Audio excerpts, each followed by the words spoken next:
চিতাবাঘের আক্রমণে গুরুতর জখম এক চা বাগানের শ্রমিক। ঘটনাটি ঘটেছে শনিবার জলপাইগুড়ি সদর ব্লকের ভান্ডিগুড়ি চা বাগানের ৬০ নং সেক্টরে। কীটনাশক স্প্রে করার সময় চিতাবাঘের হামলায় শিকার হন ঝুটুং ওরাও। জখম শ্রমিক ঝুটুং ওরাওয়ের শ্বশুরবাড়িতে ছিল বিয়ের অনুষ্ঠান। সেই উপলক্ষেই ডেঙ্গুবাজারে বাপের বাড়ি গিয়েছে ওই শ্রমিকের স্ত্রী সঙ্গীতা। শনিবার সকাল সকাল কাজ ছেড়ে শ্বশুরবাড়ির বিয়ে অনুষ্ঠানে যোগ দিতে যাওয়ার কথা ছিল, কিন্তু তার আগেই চিতাবাঘের হামলার মুখে পড়তে হলো তাকে। জানা গেছে, বেশ কিছুক্ষণ চিতাবাঘের সঙ্গে তার লড়াই চলে। চিতাবাঘ ও শ্রমিকের গলায় থাবা বসায়, তাতেই মারাত্মকভাবে শ্রমিকের গলা ক্ষতবিক্ষত হয়। বাগানের অন্য সেকশনে তখন পাতা তোলার কাজ চলছিল।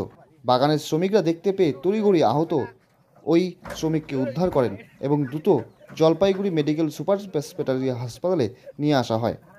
হাসপাতাল সূত্রে খবর, ওই শ্রমিকের অবস্থা সংকটজনক। বাগানের শ্রমিকেরা জানিয়েছেন, এক সপ্তাহ আগেও এই বাগানে চিতাবাঘে দেখা গিয়েছিল, তারপরেও ব্যবস্থা হয়নি। তার দাবি, বন দপ্তরের তরফে খাঁচা দেওয়া হয়েছে, কিন্তু তা ফেলে রাখা হয়েছিল। ছাগলের টোপ দিয়ে খাঁচা পাতা হয়নি, সেটা হলে চিতাবাঘে ধরা পড়ত। এই নিয়ে শ্রমিকদের প্রতিবাদে সরব হয়েছেন।